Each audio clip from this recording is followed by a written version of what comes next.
ओम शांति। 24 मार्च 2025 बाबा के महावाक्य।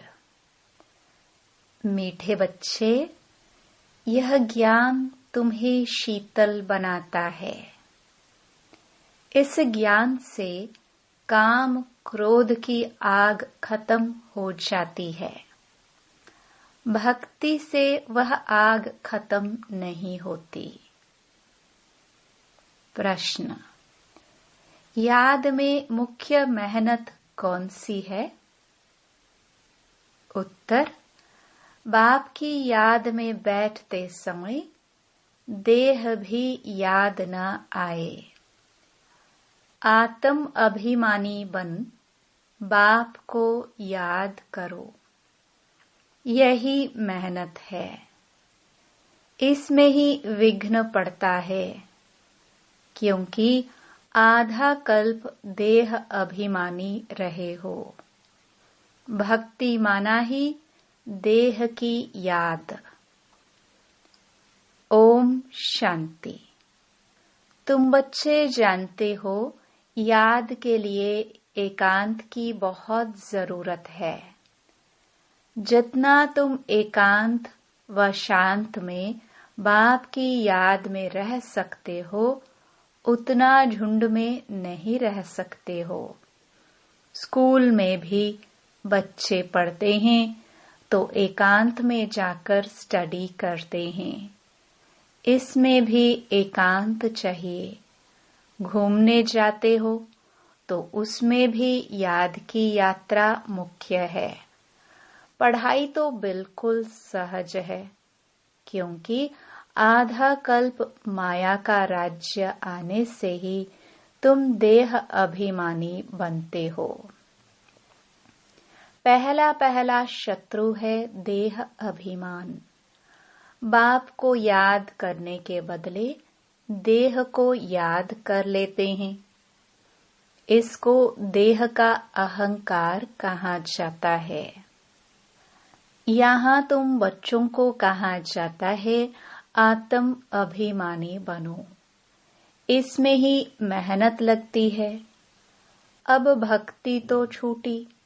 भक्ति होती ही है शरीर के साथ। तीर्थों आदि पर शरीर को ले जाना पड़ता है। दर्शन करना है, यह करना है, शरीर को जाना पड़े। यहाँ तुमको यही चिंतन करना है कि हम आत्मा हैं। हमको परमपिता परमात्मा बाप को याद करना है। बस जितना याद करेंगे तो पाप कट जाएंगे। भक्ति मार्ग में तो कभी पाप कटते नहीं हैं। कोई बूढ़े आदि होते हैं तो अंदर में यह वहम होता है, हम भक्ति नहीं करेंगे तो नुकसान होगा, नास्तिक बन जाएंगे। भक्ति की जैसे आग लगी हुई है और ज्ञान में है शीतलता। इसमें काम क्रोध की आग खत्म हो जाती है। भक्ति मार्ग में मनुष्य कितनी भावना रखते हैं, मेहनत करते हैं। समझो बद्रीनाथ पर गए, मूर्ति का साक्षात्कार हुआ, फिर क्या? झट भावना बन जाती है। फिर बद्रीनाथ के सिवाय और कोई की याद बुद्धि में नहीं रहती। आगे तो पैदल जाते थे। बाप कहते हैं, मैं अल्पकाल के लिए मनोकामना पूरी कर देता हूँ, साक्षात्कार कराता हूँ। बाकी मैं इनसे मिलता नहीं हूँ। मेरे बिगर वर्षा थोड़ी मिलेगा। वर्षा तो तुमको मेरे से ही मिलना है ना। यह तो सभी देहधारी हैं। वर्षा एक ही बाप रचता से मिलता है। बाकी जो भी है जड़ अथवा चैतन्य, वह सारी है रचना। रचना से कभी वर्षा मिल न सके। पतित पावन एक ही बाप है। कुमारियों को तो संग दोष से बहुत बचना है। बाप कहते हैं, इस पतित पने से तुम आदि मध्य अंत दुख पाते हो। अभी सब हैं पतित, तुम्हें अभी पावन बनना है। निराकार बाप ही आकर तुमको पढ़ाते हैं। ऐसे कभी नहीं समझो कि ब्रह्मा पढ़ाते हैं। सबकी बुद्धि शिव बाबा तरफ रहनी चाहिए। शिव बाबा इन द्वारा पढ़ाते हैं। तुम दादियों को भी पढ़ाने वाला शिव बाबा है। उनकी क्या खातिरी करेंगे? तुम शिव बाबा के लिए अंगूर आम ले आते हो। शिव बाबा कहते हैं, मैं तो अभोक्ता हूँ, तुम बच्चों के लिए ही सब कुछ है। भक्तों ने भोग लगाया और बांट कर खाया, मैं थोड़े ही खाता हूँ। बाप कहते हैं, मैं तो आता ही हूँ तुम बच्चों को पढ़ाकर पावन बनाने। पावन बनकर तुम इतना ऊंच पद पाएंगे। मेरा धंधा यह है। कहते ही हैं, शिव भगवानुवाच। ब्रह्मा भगवानुवाच तो कहते नहीं हैं, ब्रह्मावाच भी नहीं कहते हैं। भल यह भी मुरली चलाते हैं, परंतु हमेशा समझो शिव बाबा चलाते हैं। किसी बच्चे को अच्छा तीर लगाना होगा तो खुद प्रवेश कर लेंगे। ज्ञान का तीर तीखा गाया जाता है ना। साइंस में भी कितना पावर है। बॉम्ब्स आदि का कितना धमाका होता है। तुम कितनी साइलेंस में रहते हो। साइंस पर साइलेंस विजय पाती है। तुम इस सृष्टि को पावन बनाते हो। पहले तो अपने को पावन बनाना है। ड्रामानुसार पावन भी बनना ही है, इसलिए विनाश भी नूंधा हुआ है। ड्रामा को समझकर बहुत हर्षित रहना चाहिए। अभी हमको जाना है शांति धाम। बाप कहते हैं, वह तुम्हारा घर है। घर में तो खुशी से जाना चाहिए ना। इसमें देही अभिमानी बनने की बहुत मेहनत करनी है। इस याद की यात्रा पर ही बाबा बहुत जोर देते हैं। इसमें ही मेहनत है। बाप पूछते हैं, चलते फिरते याद करना सहज है या एक जगह बैठकर याद करना सहज है? भक्ति मार्ग में भी कितनी माला फेरते हैं, राम राम जपते रहते हैं, फायदा तो कुछ भी नहीं। बाप तो तुम बच्चों को बिल्कुल सहज युक्ति बतलाते हैं। भोजन बनाओ, कुछ भी करो, बाप को याद करो।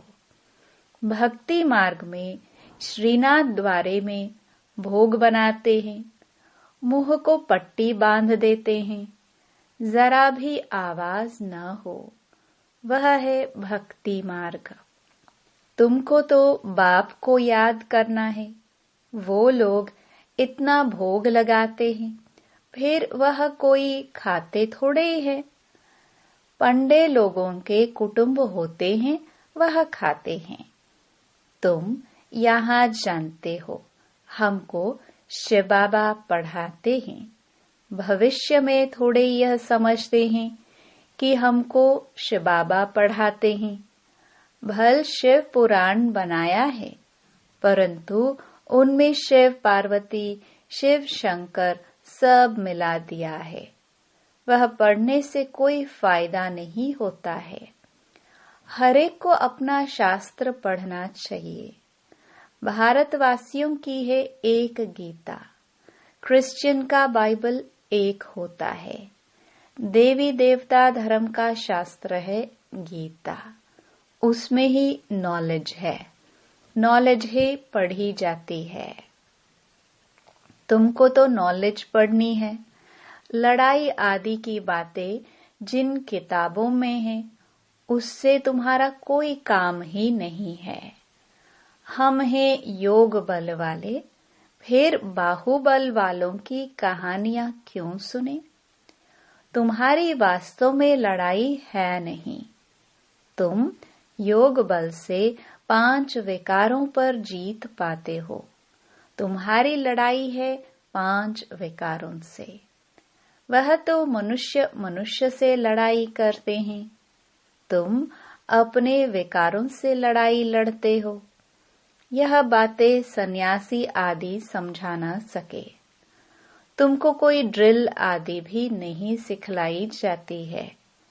तुम्हारी ड्रिल है ही एक, तुम्हारा है ही योग बल। याद के बल से 5 विकारों पर जीत पाते हो। यह 5 विकार दुश्मन हैं। उनमें भी नंबर 1 है देह अभिमान।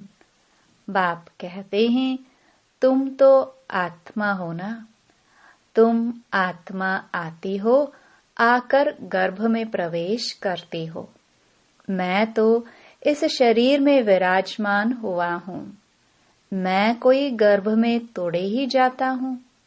सतयुग में तुम गर्भ महल में रहते हो, फिर रावण राज्य में गर्भ जेल में जाते हो। मैं तो प्रवेश करता हूँ। इसको दिव्य जन्म कहा जाता है। ड्रामानुसार मुझे इसमें आना पड़ता है। इनका नाम ब्रह्मा रखता हूँ, क्योंकि मेरा बना है ना। एडॉप्ट होते हैं तो नाम कितने अच्छे अच्छे रखते हैं। तुम्हारे भी बहुत अच्छे अच्छे नाम रखे। लिस्ट बड़ी वंडरफुल आई थी संदेशी द्वारा। बाबा को सब नाम थोड़े ही याद हैं। नाम से तो कोई काम नहीं। शरीर पर नाम रखा जाता है ना। अब तो बाप कहते हैं, अपने को आत्मा समझो, बाप को याद करो। बस तुम जानते हो, हम पूज्य देवता बनते हैं, फिर राज्य करेंगे, फिर भक्ति मार्ग में हमारे ही चित्र बनाएंगे। देवियों के बहुत चित्र बनाते हैं। आत्माओं की भी पूजा होती है। मिट्टी के सालिग्राम बनाते हैं, फिर रात को तोड़ डालते हैं। देवियों को भी सजाकर पूजा कर फिर समुद्र में डाल देते हैं। बाप कहते हैं, मेरा भी रूप बनाकर खिला पिलाकर फिर मुझे कह देते, ठिक्कर भित्तर में है। सबसे दुर्दशा तो मेरी करते हैं। तुम कितने गरीब बन गए हो। गरीब ही फिर ऊंच पद पाते हैं। साहूकार मुश्किल उठाते हैं। बाबा भी साहूकारों से इतना लेकर क्या करेंगे। यहाँ तो बच्चों के बूंद बूंद से यह मकान आदि बनते हैं। कहते हैं, बाबा हमारी एक ईंट लगा दो। समझते हैं रिटर्न में हमको सोने चांदी के महल मिलेंगे। वहां तो सोना ढेर रहता है। सोने की ईंटें होंगी, तब तो मकान बनेंगे। तो बाप बहुत प्यार से कहते हैं, मीठे मीठे बच्चों, अब मुझे याद करो। अब नाटक पूरा होता है। बाप गरीब बच्चों को साहूकार बनने की युक्ति बताते हैं। मीठे बच्चे, तुम्हारे पास जो कुछ भी है ट्रांसफर कर दो। यहाँ तो कुछ भी रहना नहीं है। यहाँ जो ट्रांसफर करेंगे वह नई दुनिया में तुमको 100 गुना होकर मिलेगा। बाबा कुछ मांगते नहीं हैं, वह तो दाता है। यह युक्ति बताई जाती है। यहाँ तो सब मिट्टी में मिल जाना है। कुछ ट्रांसफर कर देंगे तो तुमको नई दुनिया में मिलेगा। इस पुरानी दुनिया के विनाश का समय है, यह कुछ भी काम में नहीं आएगा। इसलिए बाबा कहते हैं, घर घर में यूनिवर्सिटी कम हॉस्पिटल खोलो, जिससे हेल्थ और वेल्थ मिलेगी। यही मुख्य है। अच्छा, मीठे मीठे सिखिलदे बच्चों प्रति माता पिता बाप दादा का याद प्यार और गुड मॉर्निंग। रूहानी बाप की रूहानी बच्चों को नमस्ते। रात्रि क्लास 12 मार्च 1968। इस समय तुम गरीब साधारण माताएं पुरुषार्थ करके ऊंच पद पा लेती हो। यज्ञ में मदद आदि भी माताएं बहुत करती हैं। पुरुष बहुत थोड़े हैं जो मददगार बनते हैं। माताओं को वारिसपने का नशा नहीं रहता। वह बीज बोती रहती, अपना जीवन बनाती रहती। तुम्हारा ज्ञान है यथार्थ, बाकी है भक्ति। रूहानी बाप ही आकर ज्ञान देते हैं। बाप को समझे तो बाप से वर्षा जरूर लेवे। तुमको बाप पुरुषार्थ कराते रहते हैं, समझाते रहते हैं, टाइम वेस्ट मत करो। बाप जानते हैं कोई अच्छे पुरुषार्थी है, कोई मीडियम, कोई थर्ड। बाबा से पूछे तो बाबा झट बता दे, तुम फर्स्ट हो या सेकंड हो या थर्ड हो। किसको ज्ञान नहीं देते हो तो थर्ड क्लास ठहरे। सबूत नहीं देते तो बाप जरूर कहेंगे ना। भगवान आकर जो ज्ञान सिखलाते हैं वो फिर प्राय लोप हो जाता है। यह किसको भी पता नहीं है। ड्रामा के प्लान अनुसार यह भक्ति मार्ग है। इनसे कोई मुझे प्राप्त नहीं कर सकता। सत्युग में कोई जा नहीं सकता। अभी तुम बच्चे पुरुषार्थ कर रहे हो। कल्प पहले मिसल जितना जिसने पुरुषार्थ किया है उतना करते रहते हैं। बाप समझ सकते हैं अपना कल्याण कौन कर रहे हैं। बाप तो कहेंगे रोज इन लक्ष्मी नारायण के चित्र के आगे आकर बैठो। बाबा आपकी श्रीमत पर यह वर्षा हम जरूर लेंगे। आप सामान बनाने की सर्विस का शौक जरूर चाहिए। सेंटर्स वालों को भी लिखता हूँ, इतने वर्ष पढ़े हो, किसको पढ़ा नहीं सकते हो तो बाकी पढ़े क्या हो। बच्चों की उन्नति तो करनी चाहिए ना। बुद्धि में सारा दिन सर्विस के ख्याल चलने चाहिए। तुम वानप्रस्थी हो ना। वानप्रस्थियों के भी आश्रम होते हैं। वानप्रस्थियों के पास जाना चाहिए। मरने के पहले लक्ष्य तो बता दो। वाणी से परे तुम्हारी आत्मा जाएगी कैसे। पतित आत्मा तो जा ना सके। भगवानुवाच मामेकम याद करो तो तुम वानप्रस्थ में चले जाएंगे। बनारस में भी सर्विस ढेर है। बहुत साधु लोग काशीवास के लिए वहां रहते हैं। सारा दिन कहते रहते हैं शिव काशी विश्वनाथ गंगा। तुम्हारे अंदर में सदैव खुशी की ताली बजती रहनी चाहिए। स्टूडेंट हो ना, सर्विस भी करते हैं, पढ़ते भी हैं। बाप को याद करना है, वर्षा लेना है। हम अब शिव बाबा के पास आते हैं। यह मन मनाभव है, परंतु बहुतों को याद रहती नहीं है। सारी झरमुई झगमुई करते रहते हैं। मूल बात है याद की। याद ही खुशी में लाएगी। सभी चाहते तो है कि विश्व में शांति हो। बाबा भी कहते हैं, उन्हें समझाओ कि विश्व में शांति अब स्थापन हो रही है। इसलिए बाबा लक्ष्मी नारायण के चित्र को जास्ती महत्व देते हैं। बोलो, यह दुनिया स्थापन हो रही है जहाँ सुख, शांति, पवित्रता सब था। सभी कहते हैं विश्व में शांति हो। प्राइज भी बहुतों को मिलती रहती है। वर्ल्ड में पीस स्थापन करने वाला तो मालिक होगा ना। इन्हों के राज्य में विश्व में शांति थी। एक भाषा, एक राज्य, एक धर्म था। बाकी सभी आत्माएं निराकारी दुनिया में थी। ऐसी दुनिया किसने स्थापन की थी? पीस किसने स्थापन की थी? फॉरेनर्स भी समझेंगे यह पैराडाइज था, इन्हों का राज्य था। वर्ल्ड में पीस तो अब स्थापन हो रही है।